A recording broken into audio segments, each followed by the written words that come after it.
자, 수열의 극한 마지막 문제 25번 문제인데요. 한 문제밖에 안 남았는 줄 알았으면 앞에 붙여서 해설을 끝내버릴걸.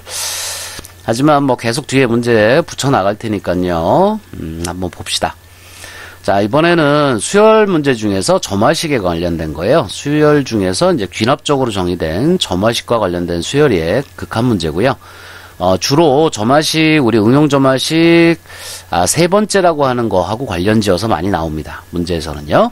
자, 잠깐 복습을 해보면, an 플러스 1 이퀄 p의 an 더하기 q꼴의 점화식을, 선생님은 점화식 3번이라고 불러요. 응용 점화식. 자, 얘는 어떤 형태로 변형을 하느냐면, 어떤 실수 알파 값을 잡아줍니다. 이 알파 값은 1-p분의 q를 이용해서 잡아주고요. 자, 이렇게 잡아주게 되면 이것을 변형할 수 있는데 an 플러스 1 마이너스 알파를 p의 an 마이너스 알파 꼴로 변형할 수 있어요. 자, 이거 해보시면 여기가 p의 an 되고 마이너스 p 알파 되죠. 마이너스 p 알파, 이쪽에서 넘어온 플러스 알파가 합쳐져서 q가 돼야 돼요. 근데 애초에 알파를 1-p분의 q로 잡았기 때문에 이 수식이 정확하게 성립을 합니다. 그죠? 그러면 이 형태와 이 형태는 요 두 개가 또 다른 하나의 수열을 이루게 되는데 이것을 bn이라고 두게 되면 이것은 bn 플러스 1이 되겠죠. 그러면 이것이 p를 곱해준 형태, 이런 형태의 모습이 되기 때문에 이게 공비가 p인 등비수열이 돼요. 그러니까 bn이라고 하는 것이 공비가 p인 등비수열이 됩니다. 등비수열이 돼요.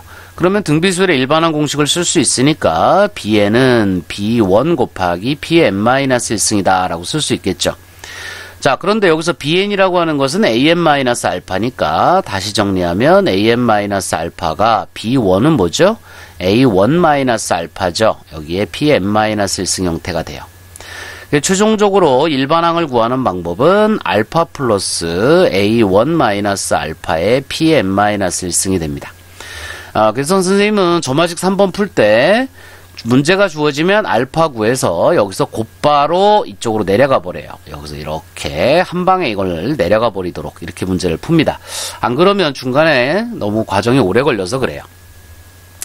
자, 그런데 이 수열의 극한에서는 특히나 이 점화식 3번이 잘 나와요. 이 3번이 잘 나오기 때문에 여러분이 요건 꼭 기억을 하셔야 되는데, 자, 요 주어진 식을 정리해 보겠습니다. 요거를 an 플러스 1로 정리한다면, 자, 양배를 2로 나눠줘야 되니까 2분의 1 an에 플러스 2분의 3이 돼요. 자, 그러면 여기서 지금 p가 2분의 1이고 그 다음에 q가 2분의 3이라는 걸 알 수 있죠. 자, 그럼 알파를 잡아내는데 1-p분의 q로 잡아낸다 그랬으니까 1-2분의 1분의 2분의 3이 됩니다. 자, 분모가 2분의 1이죠? 분자는 2분의 3이에요. 그죠? 약분하면 얼마? 3이 나오겠죠. 그죠? 자, 그래서 알파가 3이기 때문에 일반항으로 바로 갈게요. an은 어떻게 돼요?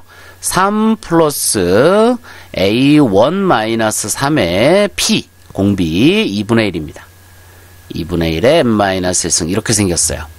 자, a1이 주어져 있죠. 2이기 때문에 여기다 이제 2를 넣어주면 다시 한번 3-2분의 1의 n-1승이 됩니다. 자, 이때 이 an의 극한을 구하라요. 그러면 리미트를 여기다 갖다 붙인다면 이렇게 그러면 3-2분의 1의 n-1승이 돼요. 이런 형태가 되죠. 자, 그런데 이 뒤는 지금 등비수열의 극한이에요. 그죠? 그 다음에 공비가 2분의 1입니다. 그러니까 2분의 1이라는 이 공비는 1과 마이너스 1 사이에 있기 때문에 반드시 이 값은 0으로 수렴을 하게 돼요. 그죠? 그래서 이 전체의 극한값은 3이 됩니다.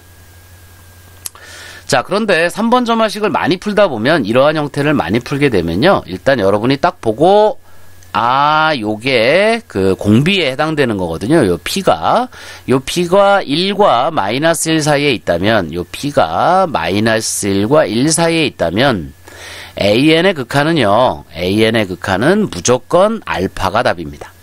자, 요렇게 기억을 해두세요. p가 1과 마이너스 1 사이에 있다면, 이 수열의 극한은 무조건 알파예요. 알파, 바로 요거 1-p분의 q. 요 놈이 무조건 극한값이 됩니다. 자, 예를 하나 더 들어볼게요. 예를 들어서 an 플러스 1이 3분의 1의 an 플러스 1의 수열이 있다. 자, 이때 리미트 AN의 값을 구하라. 자, 이런 문제가 나왔다. 그러면 요거 P가 요 앞에 있는 수가 1과 마이너스 1 사이에 있구나. 그러면 알파가 답이라는 거죠. 1 마이너스 P분의 Q. 요게 답이란 얘기예요. 그러니까 3분의 2의 1이니까 답은 2분의 3이 됩니다. 또 다른 풀이법으로 이렇게 놓는 방법도 있긴 있어요. 이것을 이 극한값을 구하는 게 목적인데 얘를 알파로 둬요. 그러면 AN이 알파로 수렴하게 되면 리미트 n이 무한대로 갈 때 AN 플러스 1도 당연히 알파로 갑니다. 이 수열 전체가 알파로 가고 있기 때문에 AN 플러스 1도 알파로 가요. 그러니까 이 식에다가 AN과 AN 플러스 1을 전부 알파로 보내면 알파가 3분의 1 알파 플러스 1이 됩니다. 자, 이쪽으로 넘어가면 알파 마이너스 3분의 1 알파가 되니까 3분의 2 알파가 1이 돼서요. 이 알파 값은 2분의 3이 됩니다. 그죠? 이렇게 푸는 방법도 있어요. 그래서 풀이법이 여러 가지인데 서술형 풀이를 대비해서 요 정석 풀이법을 여러분이 꼭 익혀두시기 바랍니다. 아시겠죠? 자, 기본 문제는 여기까지 하고요. 잘 안 되는 문제 있거나 그러면 따로 또 카페나 올려주시면 그거 문제 풀이를 마무리하고요. 극한에 관련돼서는 논술 문제까지도 요 같은 단원에 다 업로드를 하려고 합니다. 나중에. 자, 어쨌든 여기까지 최선을 다해서 공부해 주시기 바라요.